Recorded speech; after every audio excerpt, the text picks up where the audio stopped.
Dan bersamamu. Dan bersama rohmu. Inilah Injil suci menurut Markus. Dimuliakanlah Tuhan. Pada suatu hari, Yesus bersama murid-muridnya pergi ke desa-desa di sekitar Kaisarea Filipi. Di tengah jalan, Yesus bertanya kepada murid-muridnya, "Kata orang, siapakah aku ini?" Para murid menjawab, "Ada yang mengatakan Yohanes Pembaptis, ada juga yang mengatakan Elia, ada pula yang mengatakan seorang dari para nabi." Yesus bertanya lagi kepada mereka, "Tetapi menurut kamu, siapakah aku ini?" Petrus menjawab, "Engkau adalah Mesias." Lalu Yesus melarang mereka dengan keras, supaya jangan memberitahukan kepada siapapun tentang Dia. Kemudian mulailah Yesus mengajarkan kepada mereka bahwa Putra Manusia harus menanggung banyak penderitaan. Ia akan ditolak oleh tua-tua, oleh imam-imam kepala dan ahli-ahli Taurat, lalu dibunuh dan bangkit sesudah 3 hari. Hal ini dikatakannya dengan terus terang.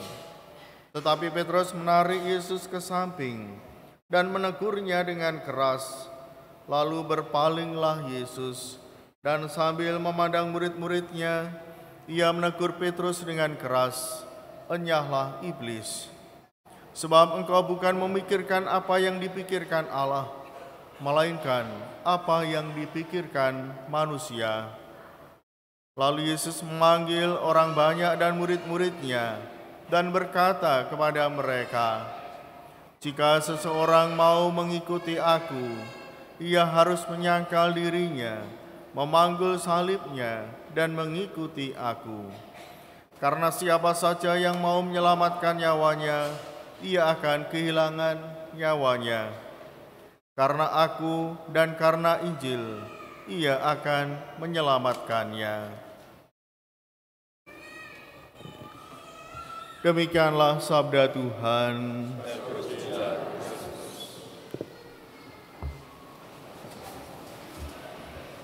Bapak, Ibu, saudara-saudari yang dikasihi Tuhan, banyak orang mengikuti Yesus, datang kepadanya untuk melihat, untuk mendengarkan apa yang dilakukan oleh Tuhan Yesus.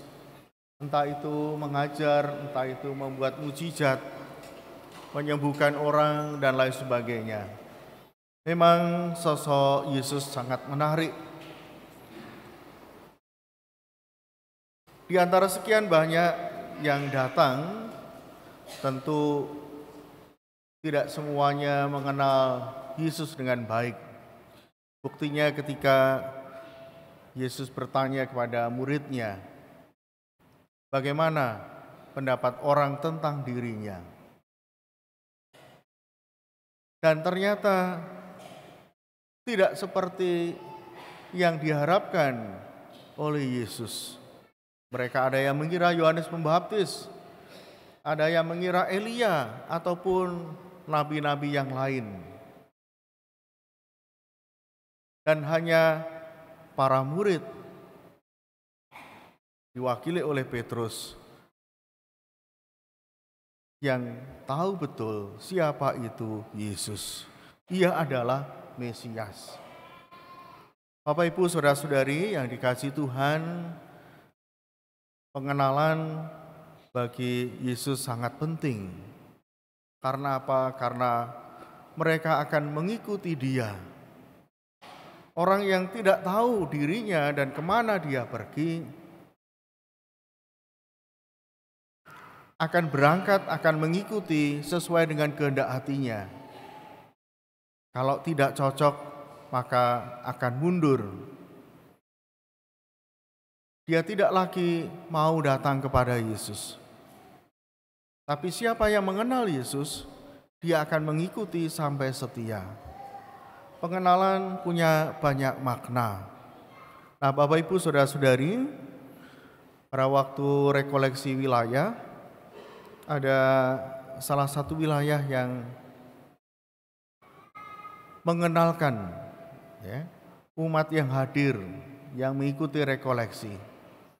Ketua wilayah meminta kepada ketua lingkungannya untuk memperkenalkan warganya yang ikut rekoleksi. Bagi saya ini agak lain. Biasanya perkenalan itu kan memperkenalkan diri, ya, masing-masing menyebutkan namanya, kemudian mungkin pekerjaannya, anggota keluarganya. Tapi yang kali ini yang diminta untuk memperkenalkan warganya itu adalah ketua lingkungannya. Dan ini mendadak. Bagi saya menarik, saya ingin tahu apakah ketua lingkungan itu betul mengetahui warganya, nama-namanya, paling tidak namanya. Dan dari ketua lingkungan yang hadir luar biasa. Ya. Ternyata hampir semua itu hafal nama-nama warganya yang ikut rekoleksi.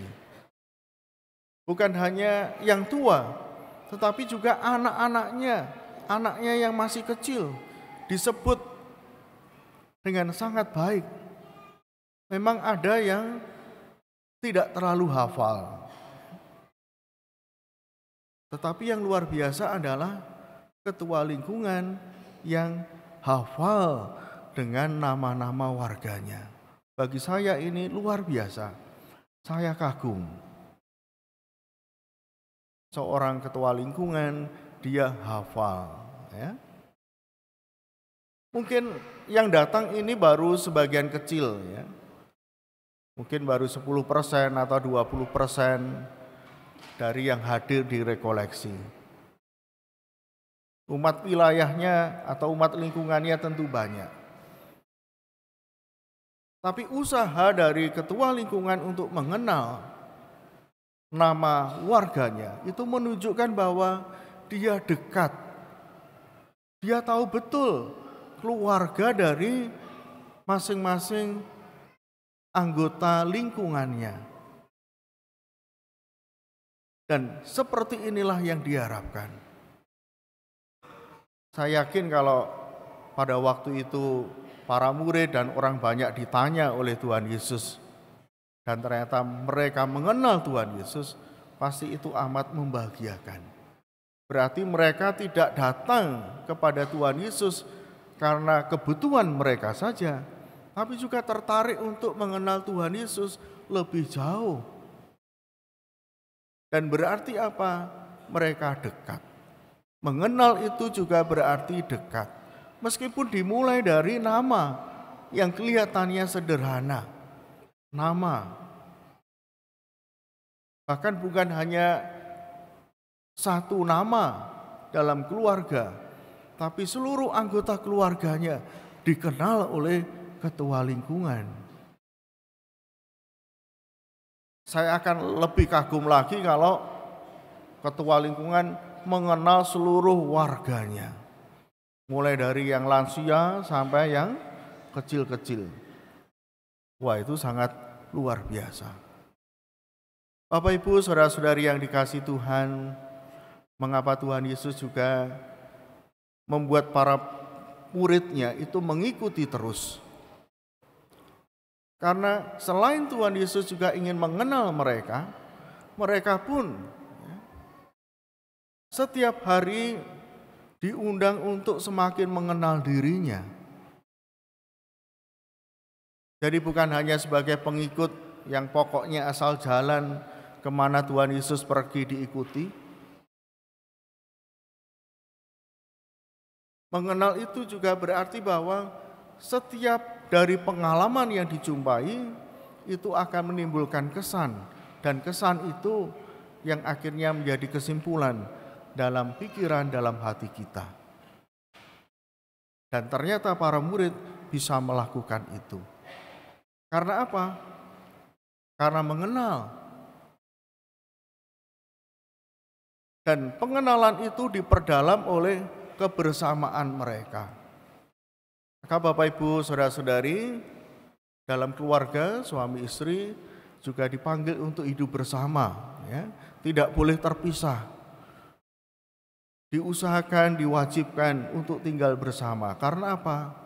Kebutuhan untuk saling mengenal. Karena dengan mengenal itu, kasih bisa tumbuh. Kasih itu bisa berkembang dan kasih itu bisa berbuah.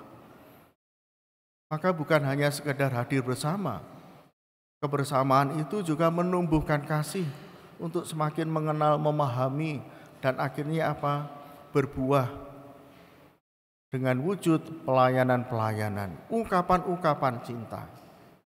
Maka kalau lingkungan saling mengenal, itu akan semakin bersekutu, akan semakin erat persaudaraannya. Tapi jika lingkungan itu anonim dan tidak mau mengenal satu sama lain, maka disitulah mulai jauh. Persaudaraannya mulai jauh. Ungkapan-ungkapan kasihnya mulai jauh. Mulai saling tidak peduli. Ada yang sakit, tidak ada yang tahu. Ya. Bahkan ada yang meninggal pun tidak ada yang tahu. Banyak kejadian di lingkungan-lingkungan yang banyak lansianya, anggota warganya sakit tidak ada yang tahu. Bahkan sampai meninggal juga tidak tahu. Kalaupun tahu juga tidak bergerak, ya, untuk mengungkapkan bela sungkawa atau bela duka, ungkapan duka cita tidak ada. Apalagi untuk mendoakannya. Maka Bapak Ibu, saudara-saudari, pengenalan menjadi permulaan dari kita untuk mengungkapkan, wujudkan cinta yang lebih besar, termasuk cinta kita, iman kita kepada Tuhan. Memang diawali dengan pengenalan, tapi kemudian juga mengikuti perjumpaan, kebersamaan. Maka pengenalan itu akan semakin dalam, akan semakin indah ketika perjumpaan itu menjadi sering, seperti perjumpaan keluarga. Sering, setiap hari berjumpa. Demikian pula perjumpaan kita dengan Tuhan akan semakin menguatkan iman kita dan cinta kita kepadanya. Tapi kalau kita ke gereja saja jarang-jarang, ya, berdoa pula juga jarang-jarang, maka pengenalannya hanya sebatas permukaan. Imannya akan seperti ATM, jadi datang kepada Tuhan hanya kalau perlu. Tidak setia untuk datang kepadanya, hanya datang ketika perlu. Natal, Paskah, sebagai orang Katolik diwajibkan ke gereja. Maka itu yang menggerakkan. Ketika ada persoalan besar, baru datang kepada Tuhan. Bukan sebuah relasi yang intensif, relasi yang penuh semangat. Nah, inilah hari ini kita dipanggil, seperti Santo Yakobus juga mengatakan, bahwa iman tanpa perbuatan itu pada hakikatnya mati.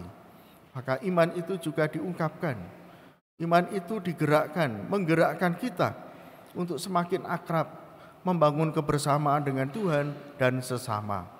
Semoga dengan iman yang bertumbuh, kasih yang bertumbuh, kehidupan kita semakin dipenuhi persaudaraan dan kita juga merasakan buah-buahnya. Ketika umat di lingkungan merasa damai, karena pengurus lingkungannya begitu perhatian. Pengurus lingkungannya membuat umatnya bahagia. Nah, inilah yang harus diwujudkan. Maka Bapak Ibu, kita dipanggil untuk tidak menutup mata kepada saudara-saudari kita. Kita dipanggil untuk keluar, untuk bangun persaudaraan, ada bersama dengan yang lain. Bukan bersiarah sendirian, tapi mari kita bergandeng tangan untuk memuji Tuhan dan juga mengasihi sesama. Dan itu menjadi hal yang indah yang diharapkan Tuhan untuk kita wujudkan bersama di paroki ini, di wilayah, dan juga di lingkungan, bahkan yang terutama adalah di keluarga Anda masing-masing. Semoga bacaan hari ini sungguh menggerakkan kita. Berkat Tuhan menyertai kita. Amin.